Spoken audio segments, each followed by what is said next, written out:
और देखिए जैसे लोग ना होते हैं जो आजकल कहते हैं एसोसिएट सी होता है वो भी एसोसिएट बन जाता है, वकील होते हैं वो भी एसोसिएट बना लेते हैं 5-6 वकील इकट्ठे हो गए। और हमारा ये चैनल था, हमने भी फिर सोचा क्यों ना हम 2-4 साथी को साथ में ला ले। तो हमारे साथ तीर्थ गरेवाल जी मिल गए तो कहते हैं हम लोग इकट्ठे ही काम करते हैं। तो मैंने कहा भैया हम तो दुनिया को जागरूक करना है, दुनिया को जगाना है यार, हमारा जो समाज है कैसा है यही बताना है। हमारा चैनल सब्सक्राइब कर दीजिए, भैया कमेंट भी लिख दिया करो। हम कितनी बार आपको कहते हैं कमेंट तो लिख दो यार, हम क्या बोलते हैं यार, लिखना तो सीख लो यार। आप इंडिया में रहते हैं क्या इतना भी नहीं आप जानते? चलो कुछ नहीं, आप जो सोच लेना। बाद मेरे साथ मनीष गुप्ता जी बैठे हैं, तीर्थ गरेवाल जी बैठे हैं। और हम जब कचहरी में आते हैं तो कचहरी की बातें करते हैं, ये कैसा प्रोफेशन है, वकील क्या करते हैं, जहाँ पर जो क्लाइंट आते हैं वो क्या ज़िंदगी जीते हैं, क्या सोचते हैं वकीलों के बारे। और वकील जो बैठे हैं वो क्लाइंटों के बारे क्या सोचते हैं। देखिए ये हिंदुस्तान हमारा है, हम आज़ाद हो चुके हैं, 75 साल हमारी आज़ादी को हो चुके हैं। वकीलों ने अंग्रेजों को यहाँ से भगाया था, भागो भागो भागो हम खुद राज करेंगे। अभी तक राज करना नहीं आया। चलो कोई बात नहीं, हमारे जो सिस्टम है इतना ख़राब हो चुका है, बच्चे जो है अंग्रेजों के पीछे जा रहे हैं कनाडा की तरफ। कहते कैसे भी भेज दो, हमें आईलेट्स करा दो, चाहे जो बस में ठूस के भेज दो, जहाज में ठूस के भेज दो, बेरूपिया बना के भेज दो, बहन की भाई की जिधर मर्जी शादी सूदी करा के भाई कनेडा भेज दो हमको।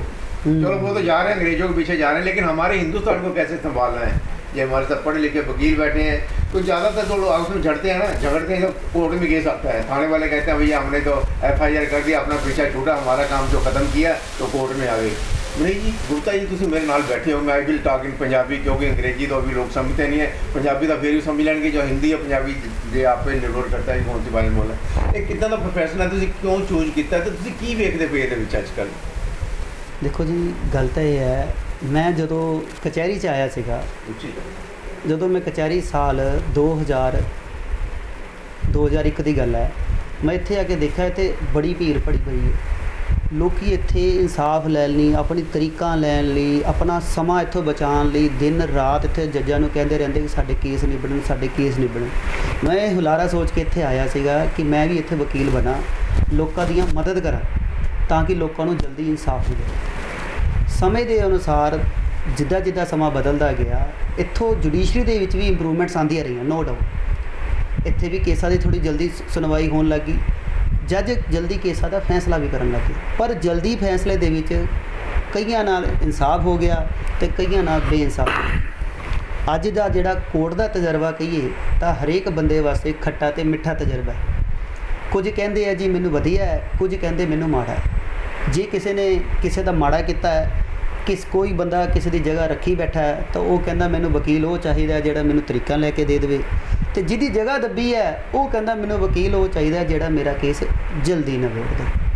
इसलिए अज के समय दे विच कोर्ट की जिहड़ी जुडिशरी है वह दो चीज़ों उपर डिपेंड करती है कि अदालत विच किहड़ा बंदा आया, किस नीयत नाल आया, तो वह की जज को भालदा। बस मेरी तो यही बेनती है। अच्छा तुसीं मनीष गुप्ता जी क्या कि ਜਿਹੜਾ ਕਿ ਦੋ ਕਲਾਇੰਟ ਹੁੰਦੇ ਆ, ਇੱਕ ਕਹਿੰਦਾ ਕੇਸ ਡਿਲੇ ਹੋਵੇ, ਇੱਕ ਕਹਿੰਦਾ ਜਲਦੀ ਹੋਵੇ, ਇਹਦੇ ਲਈ ਸਰਕਾਰ ਨੂੰ ਕੀ ਕਰਨਾ ਚਾਹੀਦਾ, ਜੁਡੀਸ਼ਰੀ ਨੂੰ ਕੀ ਕਰਨਾ ਚਾਹੀਦਾ ਵੀ ਜਿਹੜੇ ਛੋਟੇ ਲੈਵਲ ਦੇ ਉੱਤੇ ਜਿਹੜੇ ਕੇਸ ਆ ਉਹਨਾਂ ਦੀ ਛਾਂਟੀ ਜਿਹੜੀ ਹੁੰਦੀ ਹੈਗੀ ਆ, ਜਿਹੜੇ ਉਹਨੂੰ ਤਿਆਰ ਕੀਤਾ ਜਾਂਦਾ ਲੋਕਾਂ ਨੂੰ ਪਤਾ ਲੱਗ ਜਾਂਦਾ, ਜਿਹੜੀ ਜੁਡੀਸ਼ਰੀ ਹੈਗੀ ਆਪਾਂ ਵਕੀਲਾਂ ਨੂੰ ਪਤਾ ਲੱਗਦਾ ਆ ਕੇਸ ਇਦਾਂ ਦਾ ਉਹਨਾਂ ਨਾਲ ਡਿਵਾਈਡ ਕਰਕੇ। ਜਿੱਦਾਂ ਹੁਣ ਆਪਣਾ ਇਲਾਕਾ ਵਾਈਜ਼ ਨਾ ਇਲਾਕਾ ਜਿਹੜੇ ਮਜਿਸਟਰੇਟ ਹੈਗੇ ਆ ਉਹ ਫਲਾਣੇ ਜਿਹੜਾ ਇਲਾਕੇ ਦਾ ਉੱਥੇ ਆ ਗਿਆ। ਹੁਣ ਵੈਸੇ ਕੋਰਟ ਅਲੱਗ-ਅਲੱਗ ਬਣਾਤੀਆਂ ਨੇ ਤੇ ਹੋਰ ਵੀ ਕੋਰਟਾਂ ਅਲੱਗ-ਅਲੱਗ ਜਿੱਦਾਂ ਦੇ ਡੀਟੂਟ ਹੁੰਦੇ ਉੱਦਾਂ ਦੀ ਕੋਰਟਾਂ ਦੇ ਵਿੱਚ ਜਾਂ ਦਿੱਕਤ ਜਿਹੜੇ ਤਜਰਬਾ ਜਿਹੜੇ ਜੱਜ ਬੈਠੇ ਉਹਨੂੰ ਪਤਾ ਲੱਗਦਾ ਵੀ ਆ ਜਿਹੜੇ ਸੇਮ ਕੇਸ ਹੈਗੇ ਆ, ਇੱਦਾਂ ਦਾ ਕੋਈ ਰਿਫਾਰਮ ਕੁਛ ਇੱਦਾਂ ਦਾ ਹੋਣਾ ਚਾਹੀਦਾ ਹੈਗਾ ਵੀ ਇੱਕ ਜਿਹੜੇ ਸੈਪਰੇਟ ਕੇਸ ਹੈਗੇ ਆ ਹਰ ਕੋਰਟ ਦੇ ਲੱਗਣ, ਨਾ ਕਿ ਇਲਾਕਾ ਵਾਈਜ਼। ਇਹਦੇ ਬਾਰੇ ਤੁਸੀਂ ਕੀ ਕਹਿਣਾ ਚਾਹੁੰਦੇ ਹੋ? ਤੇ ਇਸ ਤੋਂ ਬਾਅਦ ਤੁਸੀਂ ਦੱਸੋ ਇਹਦੇ ਬਾਰੇ ਕੀ ਕਹਿਣਾ ਚਾਹੁੰਦੇ ਹੈਗੇ ਵੀ ਇਲਾਕਾ ਵਾਈਜ਼ ਜਿਹੜੇ ਸੀਗੇ ਪਹਿਲੇ ਵੀ 3 ਨੰਬਰ ਥਾਣੇ ਦਾ ਕੇਸ ਹੈ, 4 ਨੰਬਰ ਦਾ ਦਿਹਾਤੀ ਦਾ ਜੇ ਹੈਗਾ ਉਹ ਅਲੱਗ-ਅਲੱਗ ਜੱਜਾਂ ਦੇ ਕੋਲ ਜਾਂਦੇ ਸੀਗੇ। ਇੱਕ ਸਪੈਸ਼ਲ ਕੇਸ ਹੁੰਦਾ ਕੋਈ ਮੈਰਿਜ ਦਾ ਹੋ ਗਿਆ, ਕੋਈ ਲੜਾਈ ਦਾ ਹੋ ਗਿਆ, ਕੋਈ 138 ਦੇ ਹੋ ਗਏ, 138 ਹੋ ਗਏ, ਪੋਸਕੋ ਐਕਟ ਹੋ ਗਿਆ, ਜਿਹੜੇ ਅਲੱਗ-ਅਲੱਗ ਹਾਂਜੀ ਹਾਂਜੀ ਤੇ ਜਾਣਗੇ ਥਾਣੇ ਵਾਈਜ਼ ਨਾ ਕਰਕੇ ਵੀ ਉੱਦਾਂ ਦੇ ਕੋਰਟਾਂ 'ਚ ਜਾਣ ਜਿਹੜੇ ਸਪੈਸ਼ਲ ਬਣੀਆਂ ਹੋਈਆਂ ਨੇ ਤੇ ਉੱਥੇ ਦੇਖੀ ਜਾਵੇ ਸਪੀਡ ਵੀ। ਇਹ ਜਿਹੜੇ ਕੇਸ ਹੈ ਇੱਕੋ ਜਿਹੇ ਹੈਗੇ ਜਿੱਦਾਂ ਕਿ ਅੱਜ ਸਪੈਸ਼ਲਿਸਟ ਹੁੰਦੇ ਆ, ਕੋਈ ਨੱਕ ਦਾ ਸਪੈਸ਼ਲਿਸਟ ਆ, ਕੋਈ ਅੱਖ ਦਾ, ਕੋਈ ਹਾਰਟ ਦਾ, ਉਹ ਸਾਰੇ ਸਪੈਸ਼ਲਿਸਟ ਹੁੰਦੇ ਆ, ਉਹਨਾਂ ਨੂੰ ਤਜਰਬਾ ਹੁੰਦਾ ਵਾ। ਇਹਦੇ ਵਿੱਚ ਐਵੇਂ ਆ ਸ਼੍ਰੀਪਾਲ ਜੀ ਕਿ ਜਿਵੇਂ ਤੁਸੀਂ 138 ਦਾ ਕੇਸ ਦੇਖ ਲਓ। 138 ਜਿਹੜਾ ਕ੍ਰਿਮੀਨਲ ਅਫੈਂਸ ਬਣਿਆ ਸੀ ਇਨ ਦੀ ਲੇਟ 1980s, ਕਿਉਂਕਿ ਚੈੱਕ ਦੇ ਉੱਤੇ ਸਾਰਾ ਬਿਜ਼ਨਸ ਉਹ ਸੀਗਾ। ਉਹਦੀ ਕੋਰਟਸ ਬਣੀਆਂ, ਉਹਦੀ ਕੋਰਟਸ ਪਹਿਲਾਂ ਹਾਈ ਲੈਵਲ 'ਤੇ ਸੀਗੀਆਂ, ਫਿਰ ਲੋਅਰ ਕੋਰਟਸ 'ਚ ਆ ਗਈਆਂ। ਹੁਣ ਮੈਨੂੰ ਲੱਗਦਾ ਲੁਧਿਆਣੇ ਦੇ ਵਿੱਚ ਐਟਲੀਸਟ 3 ਜੱਜਿਸ ਨੇ ਜੋ 138 ਦੇ ਕੇਸ ਉਹ ਕਰ ਰਹੇ ਨੇ। ਹੁਣ 138 ਦਾ ਕੇਸ ਹੈਗਾ ਜੇ ਨਾਰਮਲੀ ਚੱਲੇ ਜਾਂਦੇ 6 ਮਹੀਨੇ 'ਚ ਖਤਮ ਹੋ ਜਾਣਾ ਚਾਹੀਦਾ, ਨਹੀਂ 3 ਸਾਲ 4 ਸਾਲ ਇਹ ਚੱਲ ਜਾਂਦੇ। ਉਹ ਸਮਰੀ ਪ੍ਰੋਸੀਜਰ ਆ, ਮਤਲਬ ਉਹਦੇ ਅੰਦਰ ਐਵੀਡੈਂਸ ਹਰੇਕ ਚੀਜ਼ ਨੂੰ ਬੜਾ ਕੰਟਰੋਲ ਕੀਤਾ ਗਿਆ ਵਾ।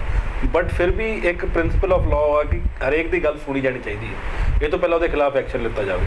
ਤੇ ਸ਼੍ਰੀਪਾਲ ਜੀ, ਜਿਹੜੀ ਮੇਰੀ ਥਿੰਕਿੰਗ ਹੈ, ਤੁਸੀਂ ਕਹਿੰਦੇ ਕਿ ਡਿਫਰੈਂਟ ਥਾਣੇ ਵੰਡੇ ਹੋਏ ਆ, ਉਹਦੇ 'ਚ ਐਵੇਂ ਹੁੰਦਾ ਕਿ ਜਿਹੜੇ 3 ਥਾਣੇ ਆ ਜਾਂ 4 ਥਾਣੇ ਆ ਜਾਂ ਇੱਕ ਥਾਣਾ ਇੱਕ GMIC ਕੋਲ ਹੁੰਦਾ, ਉਹਦੇ 'ਚ ਪ੍ਰੋਸੀਜਰ ਆ CRPC ਦਾ। ਇੱਕ FIR ਜਾਣੀ ਹੁੰਦੀ ਆ, ਉਹਨਾਂ ਬਾਕੀ ਪ੍ਰੋਸੀਡਿੰਗਸ ਕਰਨੀਆਂ ਹੁੰਦੀਆਂ ਨੇ। ਉਹਦੇ ਵਿੱਚੋਂ ਇੱਕ ਜੱਜ ਦਾ ਉਸ ਥਾਣੇ ਦੇ ਉੱਤੇ ਸੁਪਰਵਿਜ਼ਨ ਰਹਿੰਦਾ ਵਾ। SHO ਸਾਹਿਬ ਨੂੰ ਜੱਜ ਸਾਹਿਬ ਨਾਲ ਕੋਆਰਡੀਨੇਟ ਕਰਕੇ ਚੱਲਣਾ ਪੈਂਦਾ। ਇਸ ਕਰਕੇ ਉਹ ਇੱਕ ਸਿਸਟਮ ਬਣਿਆ ਹੋਇਆ ਵਾ, ਕਿਉਂਕਿ ਬੇਸਿਕਲੀ ਆਹ ਚੀਜ਼ ਆ ਕਿ ਜਿਹੜੇ ਆਪਾਂ ਲੋਕੀ ਆ, ਆ ਜਿਹੜੀਆਂ ਕਚਹਿਰੀਆਂ ਬਣੀਆਂ ਨੇ ਨਾ, ਇਹ ਜਿਹੜੀ ਧਾਰਨਾ ਵਾ ਕਿ ਇੱਥੇ ਇਨਸਾਫ ਮਿਲਦਾ, ਇਨਸਾਫ ਦੀ ਗੱਲ ਨਹੀਂ ਹੈਗੀ। ਇਨਸਾਫ, ਬੇਇੱਜ਼ਤੀ, ਇੱਜ਼ਤ, ਇਹ ਸਭ ਚੀਜ਼ਾਂ ਉਹ ਨੇ ਜਿੰਨੀ ਮਹਿਸੂਸ ਕਰੋ ਉਨੀਆਂ ਹੀ ਮਿਲਦੀਆਂ। ਚਲੋ ਉਨੀ ਡਿਲੇ ਹੁੰਦੀ ਹੈਗੀ ਜਿੰਨਾ ਮੈਂ ਸ਼੍ਰੀਪਾਲ ਜੀ, ਮੈਂ ਇੱਕ ਗੱਲ ਕਹੂੰਗਾ, ਇਹ ਬਿਲਡਿੰਗਾਂ, ਇਹ ਥਾਣੇ ਇਹ ਤਾਂ ਬਣੇ ਨੇ ਕਿਉਂਕਿ ਲੋਕੀ ਇੱਕ ਦੂਜੇ ਦੀ ਧੌਣਾ ਨਾ ਲਾ ਦੇਣ। ਉਹਨਾਂ ਕੋਲ ਇੱਕ ਆਲਟਰਨੇਟ ਡਿਸਪਿਊਟ ਰੈਜ਼ੋਲੂਸ਼ਨ ਸਿਸਟਮ ਆ, ਠੀਕ ਆ ਨਾ। ਹੁਣ ਆਲਟਰਨੇਟ ਡਿਸਪਿਊਟ ਆ ਕਿ ਹੁਣ ਇੱਥੇ ਇੰਨੀ ਕਚਹਿਰੀ ਚੱਲ, ਮੇਰੀ ਇਹ ਨਹੀਂ ਤੇ ਮੇਰੇ ਉਹ ਸੁਣ ਲੂ, ਮੇਰੀ ਇਹ ਨਹੀਂ ਤੇ ਮੇਰੀ ਉਹ ਸੁਣ ਲੂ, ਇੱਕ ਸਮਾਜ ਨੂੰ ਚਲਾਉਣ ਵਾਸਤੇ ਆ। ਨਹੀਂ ਤਾਂ ਆਪਾਂ ਪਹਿਲਾਂ ਜੰਗਲ ਰਾਜ ਹੁੰਦਾ ਸੀਗਾ, ਜਿਸ ਕੀ ਲਾਠੀ ਉਸਕੀ ਭੈਂਸ। ਹੁਣ ਗੁਪਤਾ ਜੀ, ਤੁਸੀਂ ਆਪਣੇ ਬਾਰੇ ਕੋਈ ਯੂਨੀਕ ਐਕਸਪੀਰੀਅੰਸ ਦੱਸੋ, ਕੋਈ ਯੂਨੀਕ। ਮੈਟਰੀਮੋਨੀਅਲ ਦੇ ਕੇਸ ਹੈਗੇ ਆ। ਇੱਕ ਕਹਿੰਦੀ ਹੋਵੇ, ਕੋਈ ਲੇਡੀ ਕਹਿੰਦੀ ਹੈ ਮੈਨੂੰ ਸਬਕ ਸਿਖਾਉਣਾ ਹੈਗਾ ਵਾ, ਇੱਕ ਕਹਿੰਦੀ ਮੈਨੂੰ ਖਰਚਾ ਹੀ ਮਿਲ ਜਾਵੇ, ਇੱਕ ਕਹਿੰਦੀ ਮੇਰਾ ਪਿੱਛਾ ਛੁੱਟ ਜਾਵੇ, ਇੱਕ ਕਹਿੰਦੀ ਮੇਰਾ ਪਿੱਛਾ ਛੁੱਟ ਕੇ ਦੁਬਾਰਾ ਮੇਰੇ ਘਰ ਆ ਜਾਵੇ। 5-7 ਜਿਹੜੇ ਪੁਆਇੰਟ ਬੰਦੇ ਹੈਗੇ ਆ, ਉਹਨਾਂ ਦੀ ਅਲੱਗ ਜਾਣੀ ਕਿ ਚਾਹੀਦੇ ਹੈਗੇ ਵੀ ਕੋਰਟ ਵਿੱਚ ਫਟਾਫਟ ਹੋ ਜਾਵੇ ਕੰਮ। ਆਪ ਕਹਿੰਦੀ ਮੇਰੇ ਛੁਟਕਾਰਾ ਹੋਵੇ ਜਾਂ ਕਹਿੰਦੀ ਮੇਰਾ ਖਰਚਾ ਹੋਵੇ, ਉਹ ਫਟਾਫਟ ਜਾਣੀ ਕਿ ਇਹਦੇ ਬਾਰੇ ਤੁਸੀਂ ਕੀ ਕਹਿਣਾ ਚਾਹੁੰਦੇ ਹੋ? ਜਲਦੀ ਤੋਂ ਜਲਦੀ ਨਿਪਟਾਰਾ ਹੋਵੇ, ਜਾਣੀ ਕਿ ਬੰਦਾ ਸੁਖੀ ਹੋਵੇ। ਦੇਖੋ ਜੀ, ਇਹਦੇ ਲਈ ਸਪੈਸ਼ਲ ਕੋਟਾ ਤਾਂ ਆਪਣੇ ਬਣ ਗਈਆਂ, ਜਿਨ੍ਹਾਂ ਨੂੰ ਫੈਮਿਲੀ ਕੋਰਟ ਦਾ ਨਾਮ ਦਿੱਤਾ ਗਿਆ ਹੈ। ਹਾਂਜੀ। ਪਰ ਗੱਲ ਇਹ ਹੈਗੀ ਹੈ, ਇਹ ਆਉਣ ਵਾਲੀ ਪਾਰਟੀ ਦੀ ਨੀਅਤ ਤੇ ਵੀ ਮੁਕਰਰ ਕਰਦਾ ਹੈ ਕਿ ਇਹ ਕੇਸ ਦਾ ਫੈਸਲਾ ਕਿੱਦਾਂ ਹੋਣਾ। ਦੇਖੋ, ਕਈ ਲੋਕ ਤਾਂ ਜਾਂ ਕੋਈ ਔਰਤਾਂ ਜਾਂ ਕਹਿ ਲਓ ਕੋਈ ਵੀ ਲਿਟੀਗੈਂਟ ਇੱਕ ਵਕੀਲ ਨੂੰ ਕਹਿੰਦੇ ਜੀ ਅਸੀਂ ਆ ਗਏ ਹਾਂ, ਪੇਪਰ ਅਤੇ ਸਾਈਨ ਕੀਤੇ, ਕੋਰਟ 'ਚ ਕੇਸ ਲਗਾ ਦਿੱਤਾ। ਜੇ ਉਸ ਤੋਂ ਬਾਅਦ ਜੱਜ ਦੇ ਮੱਥੇ ਨਹੀਂ ਲੱਗਦੇ, ਜੱਜ ਨੂੰ ਆਪਣੀ ਗੱਲ ਨਹੀਂ ਰੱਖਦੇ, ਕਿਉਂਕਿ ਜੱਜ 1 ਤਰੀਕ ਤੇ ਦੇਖੇਗਾ, ਦੂਜੀ ਤਰੀਕ ਤੇ ਦੇਖੇਗਾ, ਤੀਜੀ ਤਰੀਕ ਤੇ ਜੱਜ ਦੇ ਧਿਆਨ 'ਚ ਜ਼ਰੂਰ ਆਏਗਾ ਕਿ ਇਹ ਜਿਹੜੀ ਪਾਰਟੀ ਹੈ, ਜੇ ਔਰਤ ਹੈ, ਮੇਰੇ ਕੋਲ ਬਾਰ-ਬਾਰ ਆ ਰਹੀ ਹੈ, ਕੋਈ ਨਾ ਕੋਈ ਆਪਾਂ ਇਹਦਾ ਹੀਲਾ ਵਸੀਲਾ ਕਰਨਾ। ਇਸ ਕੰਮ ਦੇ ਵਿੱਚ ਜੱਜਾਂ ਨੇ ਇੱਕ ਇੱਥੇ ਮੀਡੀਏਸ਼ਨ ਸੈਂਟਰ ਬਣਾਇਆ ਹੋਇਆ ਲੁਧਿਆਣਾ। ਜੱਜ ਕਹਿੰਦੇ ਆ ਮੈਟਰੀਮੋਨੀਅਲ ਕੋਰਟਾਂ ਦੇ ਵਿੱਚ ਕੋਸ਼ਿਸ਼ ਸਭ ਤੋਂ ਜ਼ਿਆਦਾ ਇਹ ਕਰਨੀ ਚਾਹੀਦੀ ਹੈ ਕਿ ਲੋਕਾਂ ਦੇ ਘਰ ਦੁਆਰ 'ਤੇ ਮੁੜ ਵਸੇਵੇ ਹੋਣ, ਕਿਉਂਕਿ ਆਪਾਂ ਹਿੰਦੂ ਸਮਾਜ ਨੂੰ ਬਿਲੋਂਗ ਕਰਦੇ ਹਾਂ। ਆਪਣੇ ਇੱਥੇ ਇਹੀ ਸਿਖਾਇਆ ਗਿਆ ਕਿ ਜਿਹੜਾ ਵਿਆਹ ਸ਼ਾਦੀ ਹੈ ਇਹ ਉੱਪਰੋਂ ਜੋੜੀਆਂ ਬਣ ਕੇ ਆਉਂਦੀਆਂ, ਇਹ ਪਰਿਵਾਰ ਆਪਸ 'ਚ ਜੁੜੇ ਰਹਿਣ। ਤੇ ਜੇ ਕੋਈ ਛੋਟਾ ਮੋਟਾ ਮਨ ਮੁਟਾਵ ਹੈ, ਜੇ ਕਿਸੇ ਦੇ ਮਨ ਦੇ ਵਿੱਚ ਕੋਈ ਇਹ ਗੱਲ ਆ ਗਈ ਹੈ ਕਿ ਮੈਂ ਤਾਂ ਉਹਨੂੰ ਸਬਕ ਸਿਖਾਉਣਾ, ਦੇਖੋ ਫਿਰ ਤਾਂ ਉੱਥੇ ਲਾ ਦੀ ਦੁਰਵਰਤੋਂ ਹੁੰਦੀ ਹੈ। ਜੇ ਕੋਈ ਚਾਹੁੰਦਾ ਹੈ ਕਿ ਹਾਂ ਸਾਡੇ ਦੋਨਾਂ ਵਿਚਕਾਰ ਮਤਭੇਦ ਹੈਗੇ ਆ, ਸਾਨੂੰ ਵਿਚਕਾਰ ਤੀਸਰਾ ਬੰਦਾ ਇੱਦਾਂ ਦਾ ਚਾਹੀਦਾ ਜਿਹੜੇ ਸਾਡੇ ਦੋਨਾਂ ਦੀ ਗੱਲ ਸੁਣੇ ਤੇ ਸਾਡੇ ਦੋਨਾਂ ਦੀ ਗਲਤੀਆਂ ਸਾਨੂੰ ਸਮਝਾ ਕੇ ਸਾਨੂੰ ਇਕੱਠਾ ਕਰ ਲਏ, ਤਾਂ ਅਦਾਲਤ ਉਹਦੇ ਵਾਸਤੇ ਹੱਥ ਖੋਲ੍ਹ ਕੇ, ਦਿਲ ਖੋਲ੍ਹ ਕੇ ਬੈਠੀਆਂ। ਉਹ ਕਹਿੰਦੇ ਆਪਣੀ ਗੱਲ ਦੱਸੋ, ਜੇ ਤੁਹਾਡੇ ਵਿਚਕਾਰ ਕੋਈ ਛੋਟਾ ਮੋਟਾ ਮਨ ਮੁਟਾਵਾ, ਅਸੀਂ ਉਹ ਨਿਬੇੜਨ ਨੂੰ ਤਿਆਰ ਹੈ। ਕੇਸ 1 ਤਰੀਕ ਤੇ ਵੀ ਨਿਬੜ ਸਕਦਾ ਹੈ, ਕੇਸ 10ਵੀਂ ਤਰੀਕ ਤੇ ਵੀ ਨਿਬੜ ਸਕਦਾ ਹੈ, ਕੇਸ 50ਵੀਂ ਤਰੀਕ ਤੇ ਵੀ ਨਿਬੜ ਸਕਦਾ ਹੈ। ਇਹ ਧਿਰਾਂ ਤੇ ਨਿਰਭਰ ਕਰਦਾ ਹੈ ਕਿ ਉਹ ਕੋਰਟ ਦੇ ਵਿੱਚ ਆਪਣਾ ਪੱਖ ਕਿੰਨੇ ਸੱਚ ਤਰੀਕੇ ਨਾਲ ਤੇ ਕਿੰਨੀ ਗੱਲ ਆਪਣੀ ਸ਼ਿੱਦਤ ਨਾਲ ਜੱਜ ਸਾਹਿਬ ਨੂੰ ਦੱਸਦੇ ਨੇ। ਅੱਛਾ, ਇੱਕ ਹੋਰ ਖਰਚਾ ਲੈਣਾ ਚਾਹੁੰਦੀ ਹੈਗੀ, ਮੈਂ 2 ਕੁੜੀਆਂ ਨੇ ਜਾਂ ਮੇਰੇ ਕੋਲ ਬੱਚਾ ਹੈਗਾ ਵਾ, ਉਹ ਖਰਚੇ ਦਾ ਜਾਣੀ ਕਿ ਉਹਦੇ ਉੱਤੇ ਆਪਾਂ ਜਾਣੀ 6 ਮਹੀਨੇ ਸਾਲ ਉਹ ਕਹਿੰਦਾ ਮੁੰਡਾ ਕਮਾਉਂਦਾ ਨਹੀਂ, ਜੇ ਨਹੀਂ ਕਰਦਾ ਉਹ ਨਹੀਂ ਕਰਦਾ, ਇਨਕੁਆਇਰੀ ਬਿਠਾਈ ਜਾਵੇ, ਮੁੰਡੇ ਤੇ ਪੂਰਾ ਕੀਤਾ ਜਾਵੇ ਵੀ ਇਹਨੂੰ ਕਿੰਨੀ ਪ੍ਰੋਪਰਟੀ ਹੈ, ਕੀ ਸੀ ਕੀ ਨਹੀਂ ਸੀਗਾ, ਕਿਉਂਕਿ ਵਿਆਹ ਵੇਲੇ ਝੂਠ ਬੋਲਦੇ ਨੇ 2 ਕੁੜੀ ਮੁੰਡੇ ਵਾਲੇ। ਬਿਲਕੁਲ ਜੀ, ਬਿਲਕੁਲ। ਬਾਅਦ ਦੇ ਵਿੱਚ ਪਰਦਾ ਪੁੱਛਦੇ ਮੁੰਡੇ ਦਾ ਕੰਮ ਹੀ ਨਹੀਂ ਕਰਦਾ ਸੀਗਾ, ਤੇ ਮੁੰਡੇ ਹੁਣ 2 ਜੰਮਤੇ ਤੇ ਨਿਆਣੇ ਜੰਮਤੇ ਹੈਗੇ, ਖਰਚਾ ਤਾਂ ਕਰਨ ਲਈ ਹੈ ਨਹੀਂ। ਬਿਲਕੁਲ ਜੀ, ਬਿਲਕੁਲ। ਹੈਗਾ ਲੋਫਰ ਆ, ਉਹ 4 ਕੁੜੀਆਂ ਪਿੱਛੇ ਹੋਰ ਘੁੰਮਦਾ ਪਿਆ ਹੈਗਾ, ਉਹ ਵਿਚਾਰੀ ਤੜਫਦੀ ਪਈ ਹੈਗੀ ਆ। ਇਹਦੇ ਬਾਰੇ ਕਿੱਦਾਂ ਨਹੀਂ ਜਾਣਗੇ, ਇਹਦਾ ਕਿੱਦਾਂ ਨਿਪਟਾਰਾ ਹੋਣਾ ਚਾਹੀਦਾ ਫਟਾਫਟ?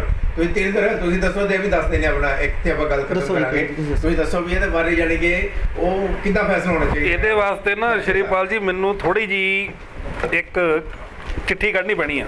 ਚਿੱਠੀ ਕੱਢ ਲਓ ਤੁਸੀਂ, ਕੋਈ ਗੱਲ ਨਹੀਂ। ਉਹ ਚਿੱਠੀ ਆ ਮੇਰੇ ਪਰਸਨਲ ਐਕਸਪੀਰੀਅੰਸ ਤੋਂ ਮੈਂ ਲਿਖ ਕੇ ਦਿੱਤੀ ਸੀਗੀ। ਇਹ ਗਈ ਸੀ ਚੀਫ ਜਸਟਿਸ ਆਫ 5 ਮਿੰਟ ਕਰਦਾ ਫੋਨ ਇੰਡੀਆ। ਹਾਂਜੀ, ਆਹ ਦੇਖੋ ਜੀ, ਮੈਂ ਕਰਦਾ ਹਾਂ, ਮੈਂ ਲੈਟਰ ਲਿਖੀ ਸੀ 498 ਦੇ ਮਿਸਯੂਜ਼ ਬਾਰੇ, ਬੱਚਿਆਂ ਬਾਰੇ। ਇਹਦੇ ਉੱਤੇ ਨਾ ਸ਼੍ਰੀਪਾਲ ਜੀ, ਇਹਦੇ 'ਚ ਕੀ ਲਿਖਿਆ ਸੀ ਆਪਾਂ ਬਾਅਦ 'ਚ ਡਿਸਕਸ ਕਰਾਂਗੇ। ਤੇ ਇਹਦੇ ਵਿੱਚ ਆਹ ਦੇਖੋ, ਸੁਪਰੀਮ ਕੋਰਟ ਵੱਲੋਂ ਮੈਨੂੰ ਇਹਦੀ ਰਿਸੀਵਿੰਗ ਵੀ ਆਈ ਆ। ਇਹਦੇ ਵਿੱਚ ਗੱਲ ਕੀ ਸੀ, ਮੈਂ ਕਿਹਾ ਜਦੋਂ ਵਿਆਹ ਹੁੰਦੇ ਆ ਉਦੋਂ ਇੱਕ ਪ੍ਰੋਵੀਜ਼ਨ ਕਰ ਦੋ ਕਿ ਹਸਬੈਂਡ ਤੇ ਵਾਈਫ ਜਿਹੜੇ ਹੈਗੇ ਇੱਕ ਦੂਜੇ ਨੂੰ ਐਫੀਡੇਵਿਟ ਦੇ ਦੋ ਕਿ ਮੈਂ ਕਿੰਨਾ ਕਮਾਨਾ ਤੇ ਤੂੰ ਕਿੰਨਾ ਕਮਾਨਾ। ਵਿਆਹ ਦੇ ਵੇਲੇ ਹੋਇਆ ਕਿ ਮੇਨਕਾ ਗਾਂਧੀ ਦੀ ਅਗਵਾਈ ਹੇਠਾਂ ਇੱਕ ਪੂਰਾ ਪੈਨਲ ਬਣਿਆ। ਉਹਨਾਂ ਨੇ ਇਸ ਗੱਲ ਨੂੰ ਪੂਰਾ ਰੀਕਮੈਂਡ ਕੀਤਾ, ਡਾਊਰੀ ਐਕਟ ਦੇ ਵਿੱਚ ਚੇਂਜਸ ਕੀਤੇ, ਪਾਰਲੀਮੈਂਟ 'ਚ ਚਲੇ ਗਿਆ ਕਿ ਇਹਨੂੰ ਹੁਣ ਪਾਸ ਕਰ ਦਿਓ। ਉਹ ਕਦੇ ਪਾਸ ਹੀ ਨਹੀਂ ਹੋਇਆ।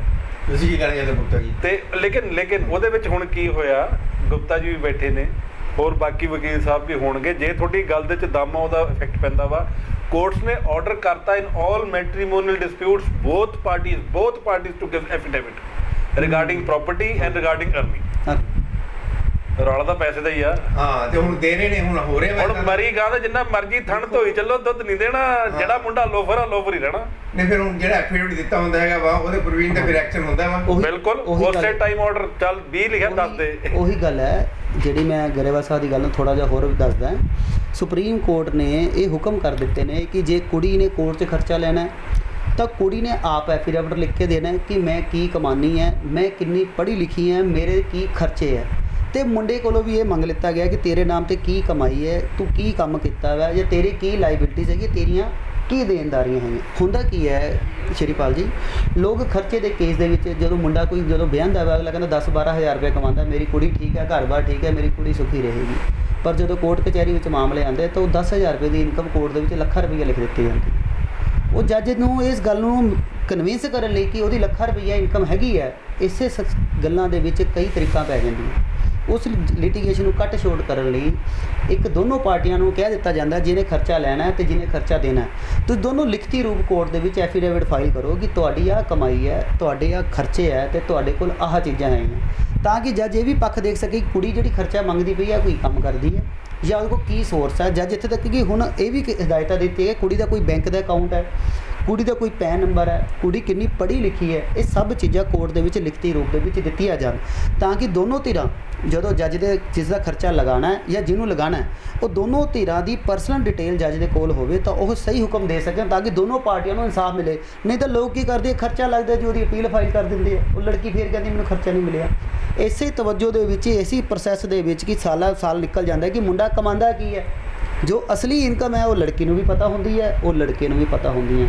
ਕੋਰਟ ਕਚਹਿਰੀ ਦੇ ਚੱਕਰ ਦੇ ਵਿੱਚ ਕਿ ਉਹ ਲੱਖਾਂ ਰੁਪਈਆ ਲਿਖਿਆ ਪਈਆਂ, ਉਹ ਕਹਿੰਦੇ ਮੈਨੂੰ ਲੱਖਾਂ ਮੈਨੂੰ ਖਰਚਾ ਮਿਲੇ, ਇਹੀ ਚੀਜ਼ਾਂ ਵਿੱਚ ਸਮਾਂ ਖਰਾਬ ਹੁੰਦਾ, ਇਹ ਸਮਾਂ ਖਰਾਬ ਹੁੰਦਾ ਤੇ ਨਾਲ ਕਿਸੇ ਨੂੰ ਜਸਟਿਸ ਨਹੀਂ ਮਿਲਦੀ, ਜਸਟਿਸ ਕਹਿੰਦੇ ਕੋਰਟਾਂ 'ਚ ਸਾਫ਼ ਨਹੀਂ ਮਿਲਦਾ। ਨਹੀਂ ਦੇਖੋ ਜੀ, ਦੁੱਧ ਮੰਗੋਗੇ ਤਾਂ ਦੁੱਧ ਮਿਲੂਗਾ, ਖੀਰ ਮੰਗੋਗੇ ਤਾਂ ਖੀਰ ਮੰਗੂਗੀ। ਇਹਨਾਂ ਨੇ ਕਿੱਡੀ ਵਧੀਆ ਗੱਲ ਕੀਤੀ, ਮੁੰਡਾ 12 ਕਮਾਉਂਦਾ ਲਿਖ ਲੱਖਾਂ ਦਿੰਦੇ ਆ ਕਿ ਐ ਨਹੀਂ ਤਾਂ ਐ ਹੋ ਜੂ। ਯਾਰ ਜੋ ਚੀਜ਼ ਆ ਉਹਨੇ ਤਾਂ ਉਹੀ ਰਹਿਣਾ। ਹਲਵਾਈ ਨੇ ਹਲਵਾਈ ਰਹਿਣਾ, ਵਕੀਲ ਨੇ ਵਕੀਲ ਰਹਿਣਾ। ਇੱਕ ਹਲਵਾਈ ਆ ਉਹਦੇ ਵਿਚਾਰੇ 4 ਸਮੋਸੇ ਨਹੀਂ ਵਿਕਦੇ, ਇੱਕ ਹਲਵਾਈ ਆ ਉਹਦੇ ਕੋਲ ਲੋਕਾਂ ਦੀ ਲਾਈਨ ਨਹੀਂ ਟੁੱਟਦੀ। ਕਹਿਣ ਦਾ ਮਤਲਬ ਐਫੀਡੇਵਿਟ ਲੈਣਾ ਚਾਲੂ ਕਰ ਦਿੱਤਾ ਜਾਂ ਲੈਣਾ ਚਾਹੀਦਾ। ਆ ਤੁਹਾਡੇ ਸਾਹਮਣੇ ਆ ਚਿੱਠੀ ਲਿਖੀ, ਇਹਦੇ ਅੰਦਰ ਹੋਰ ਵੀ ਬਹੁਤ ਕੁਝ ਲਿਖਿਆ ਸੀ। ਇਹਦੇ ਅੰਦਰ ਆ ਲਿਖਿਆ ਸੀਗਾ ਕਿ ਚੀਫ ਜਸਟਿਸ ਮਿਸ਼ਰਾ ਜੀ ਸੀਗੇ, ਬਿਹਾਰ ਦੀ ਆਰਡਰ ਆਇਆ ਸੀਗਾ ਕਿ 498 ਦੇ ਵਿੱਚ ਆਟੋਮੈਟਿਕ ਅਰੈਸਟ ਨਹੀਂ ਹੋਊਗਾ, ਸੈਕਸ਼ਨ 41 ਲੱਗੂਗਾ। ਠੀਕ ਹੈ ਜੀ, ਉਦੋਂ 420 ਵਿੱਚ ਵੀ ਉਹ ਚੀਜ਼ ਲੱਗ ਗਈ ਸੀ, ਬੜਾ ਰੌਲਾ ਪਿਆ ਜੀ ਅਰੈਸਟ ਨਹੀਂ ਹੁੰਦੀ ਤੇ ਸਾਡੀ ਫੀਸ ਮਰ ਜੂ। ਲੇਕਿਨ ਇੱਕ ਪਾਸੇ ਫੀਸ ਸੀਗੀ, ਇੱਕ ਪਾਸੇ ਲੋਕਾਂ ਦੇ ਮੌਲਿਕ ਅਧਿਕਾਰ ਸੀਗੇ, ਕਿਉਂਕਿ ਬੁੜੀਆਂ ਵੀ 80 ਸਾਲ ਦੀ ਵੀ 14-15 ਸਾਲ ਦੇ ਬੱਚੇ ਵੀ ਜੇਲ੍ਹ ਭੇਜ ਦਿੱਤੇ ਗਏ ਸੀ। ਉਹ ਜਸਟਿਸ ਮਿਸ਼ਰਾ ਜੀ ਕੋਲ ਗਿਆ। ਹੁਣ ਜਸਟਿਸ ਮਿਸ਼ਰਾ ਜੀ ਜੋ ਸੀਗੇ ਉਹ ਵੂਮਨ ਦੇ ਪ੍ਰਤੀ ਬੜੇ ਉਹ ਸੀਗੇ, ਉਹਨਾਂ ਨੇ ਕਿਹਾ ਕਿ ਅਰੈਸਟ ਕਿਵੇਂ ਸਟੇ ਹੋਗੀ, ਮੈਂ ਇਸ ਚੀਜ਼ ਨੂੰ ਨਹੀਂ ਅਲਾਉ ਕਰੂੰਗਾ ਕਿ ਅਰੈਸਟ ਹੋਣੀ ਚਾਹੀਦੀ ਕਿ ਇੱਕ ਲੇਡੀਜ਼ ਨੂੰ ਤੁਸੀਂ ਤੰਗ ਪਰੇਸ਼ਾਨ ਕੀਤਾ। ਇਸ ਲੈਟਰ ਦੇ ਅੰਦਰ ਮੈਂ ਦਲਾਏ ਲਾਮਾ ਜੀ ਦੀ ਇੱਕ ਉਹ ਹੈਗੀ ਹੈ ਕਿ ਆਪਣੇ ਕੋਲ ਬਹੁਤ ਵੱਡੇ ਘਰ ਆ, ਗੈਸਟ ਹੈ ਨਹੀਂ, ਆਪਣੇ ਕੋਲ ਪਲੇਟਾਂ ਹੈਗੀਆਂ, ਕੋਈ ਆਉਂਦਾ ਹੈ ਨਹੀਂ, ਆਪਣੇ ਕੋਲ ਨੌਲੇਜ ਬਹੁਤ ਆ ਲੇਕਿਨ ਆਪਣੇ ਕੋਲ ਜੱਜਮੈਂਟ ਹੈ ਨਹੀਂ, ਤਾਂ ਹੀ ਤਾਂ ਆਪਣੇ ਇੰਨੇ ਰੌਲੇ ਪੈ ਰਹੇ ਆ ਨਾ, ਰੋਜ਼ ਦੀ ਰੋਜ਼ ਰੌਲਾ ਵੱਧ ਰਿਹਾ। ਜਦੋਂ ਕਿ ਇੱਕ ਸੱਭਿਆ ਸਮਾਜ ਹੁੰਦਾ ਜਿਹਦੇ 'ਚ ਰੌਲਾ ਘਟਣਾ ਚਾਹੀਦਾ। ਆਪਾਂ ਕਹਿੰਦੇ ਯਾਰ ਪਿੰਡ ਵਾਲੇ ਕਿੰਨੇ ਭੋਲੇ ਹੁੰਦੇ ਆ, ਉਹ ਕਿਹੜਾ ਲੜਦੇ ਆ, ਆਪਣੇ ਬੈਠੇ ਆ ਰੋਟੀ ਖਾ ਰਹੇ। ਲੇਕਿਨ ਆਪਣੇ ਇੱਥੇ ਕਦੇ ਪਾਰਕਿੰਗ, ਕਦੇ ਕਿੰਨਾ ਖਿੱਚ। ਦੇਖੋ ਸ਼੍ਰੀਪਾਲ ਜੀ, ਜਿਹੜੇ ਘਰ ਦੇ ਵਿੱਚ ਰੌਲਾ ਕਿਉਂ ਗੁਪਤਾ ਜੀ, ਉਹਦਾ ਲੱਖ ਵੀ ਕੱਖ ਆ, ਜਿਹਦੇ ਘਰੇ ਸ਼ਾਂਤੀ ਉਹਦਾ ਕੱਖ ਵੀ ਲੱਖ ਆ। ਹੁਣ ਇਹਦੇ ਵਿੱਚ ਮੈਂ ਲਿਖਿਆ ਕਿ ਇਹ ਜਿਹੜਾ ਉਹਨਾਂ ਨੇ ਕਿਹਾ ਕਿ I will study the order, ਉਹਨਾਂ ਕੋਲੇ ਬਹੁਤ ਪ੍ਰੈਸ਼ਰ ਗਰੁੱਪਸ ਆਏ, ਬਹੁਤ ਲੇਡੀ ਗਰੁੱਪਸ ਆਈ। ਇਨਫੈਕਟ ਇੱਕ NGO ਸੀ ਮਹਾਰਾਸ਼ਟਰ ਦੀ, ਉਹਨੇ ਲਾਇਆ ਕਿ ਜੇ ਤੁਸੀਂ ਅਰੈਸਟ ਵਾਲੀ ਪ੍ਰੋਵੀਜ਼ਨ ਕੱਢਤੀ, ਜਿਹੜੇ ਸਾਡੀ ਆ ਜਿਹੜੀ ਲੇਡੀਜ਼ ਜਿਹਨਾਂ ਵਾਸਤੇ ਲੜ ਰਹੇ, ਜਿਹਨੂੰ 20,000 ਰੁਪਈਆ 10,000 ਰੁਪਇਆ ਖਰਚਾ ਮਿਲਣਾ, ਉਹ ਮਿਲਣਾ ਬੰਦ ਹੋ ਜੂ, ਕਿ ਹਸਬੈਂਡ ਭੱਜ ਜਾਣਗੇ। ਮੈਂ ਕਿਹਾ ਸਰ ਦੇਖੋ, ਸਭ ਤੋਂ ਪਹਿਲੀ ਗੱਲ ਤਾਂ ਆਹ ਵਾ ਕਿ ਜਿਹੜਾ ਆ ਤੁਹਾਡੇ ਕੋਲ NGOs ਆਏ ਆ, ਇਹਨਾਂ ਤੋਂ ਇੱਕ ਐਫੀਡੇਵਿਟ ਹੀ ਲੈ ਲਓ ਕਿ ਕਿੰਨੇ ਕੁ ਜ਼ਿੰਦਗੀ ਸੁਧਾਰੀਆਂ। ਇੰਨਾ ਫੰਡ ਆ ਰਿਹਾ, ਪਤਾ ਨਹੀਂ ਰੋਜ਼ ਦੀ ਰੋਜ਼ ਗਰੀਬੀ ਵਧੀ ਜਾ ਰਹੀ ਆ, ਲੇਕਿਨ ਜਿਹੜੇ ਗਰੀਬਾਂ ਦੇ ਨਾਂ ਤੇ ਕਰ ਰਹੇ ਆ ਉਹ ਫੰਡ ਉਹ ਸੌਕਰ ਬੜੀ ਜਾ ਰਹੇ ਹੈ। ਲੰਗਰ ਵਰਤਾਇਆ ਜਾ ਰਿਹਾ, ਲੇਕਿਨ ਜਿਹੜੇ ਲੰਗਰ ਵਰਤਾਉਣ ਵਾਲੇ ਆ ਉਹ ਕਰੋੜਾਪਤੀ ਹੋਈ ਜਾ ਰਹੇ। ਇਹ ਖਾਣ ਵਾਲੇ ਉੱਥੇ ਬੈਠੇ ਆ, ਉਹ ਉੱਥੇ ਬੈਠੇ।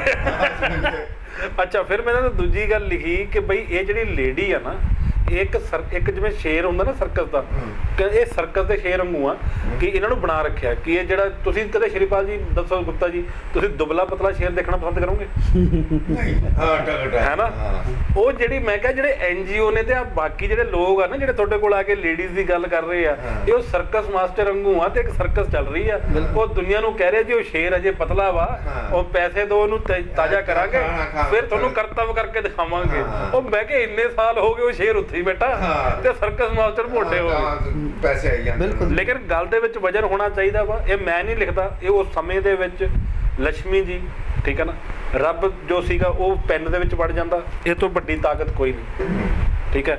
ਉਹ ਪੈਨ ਦੇ ਵਿੱਚ ਵੜਿਆ, ਉਹ ਕਿੱਥੇ ਚਿੱਠੀ ਗਈ, ਕਿੱਥੇ ਉੱਧਰ ਗਈ, ਫਿਰ ਉਹਨਾਂ ਦਾ ਆਇਆ ਕਿ ਨਹੀਂ ਮੈਂ ਦੇਖੂੰਗਾ ਵੀ ਅਰੈਸਟ ਨੂੰ ਹੋਣਾ ਚਾਹੀਦਾ ਕਿ ਨਹੀਂ। ਮੈਂ ਕਿਹਾ ਇੱਕ ਹੌਲਦਾਰ ਨੂੰ ਵੀ ਪਤਾ ਹੁੰਦਾ ਕਿ ਇਹ ਜਨਾਨੀ ਨਾਲ ਧੱਕਾ ਹੋਇਆ ਕਿ ਨਹੀਂ, ਕਿ ਜਨਾਨੀ ਧੱਕਾ ਕਰ ਰਹੀ ਹੈ, ਬਿਲਕੁਲ ਹੈ। ਤੇ ਤੁਸੀਂ ਪੁਲਿਸ ਨੂੰ ਤੁਸੀਂ ਸਾਰਾ ਕੁਝ ਛੱਡ ਕੇ ਜੇ ਕਹੋਗੇ ਕਿ ਸਾਰਾ ਉਹਦਾ ਸੁਪਰੀਮ ਕੋਰਟ ਹੀ ਆਰਡਰ ਕਰੂਗੀ, ਇਟ ਇਜ਼ ਨਾਟ ਪੋਸੀਬਲ। ਮੈਂ ਕਿਹਾ ਫਿਰ ਜਿਹੜੀ ਤੁਸੀਂ ਇੱਕ ਚੀਜ਼ ਇਗਨੋਰ ਕਰ ਰਹੇ ਹੋ, ਸ਼੍ਰੀਪਾਲ ਜੀ ਮੈਂ ਆਪਣੀ ਅੱਖਾਂ ਨਾਲ ਦੇਖਿਆ, ਸਹੁਰੇ ਤੇ ਇਲਜ਼ਾਮ ਲਾਇਆ ਗਿਆ, ਅਗਲੇ ਵਕੀਲ ਸਾਹਿਬ ਨੇ ਕ੍ਰਾਸ ਕੀਤਾ, ਨਾਲ ਲੇਡੀ ਵਕੀਲ ਸੀ, ਰੌਲਾ ਪਾ ਲਿਆ ਕਿ ਨਹੀਂ ਆ ਨਹੀਂ ਲਿਖ, ਜੱਜ ਵੀ ਹੈਲਪਲੈਸ। ਗੁਪਤਾ ਜੀ ਤੁਸੀਂ ਵੀ ਦੇਖਿਆ, ਮੈਂ ਵੀ ਦੇਖਿਆ।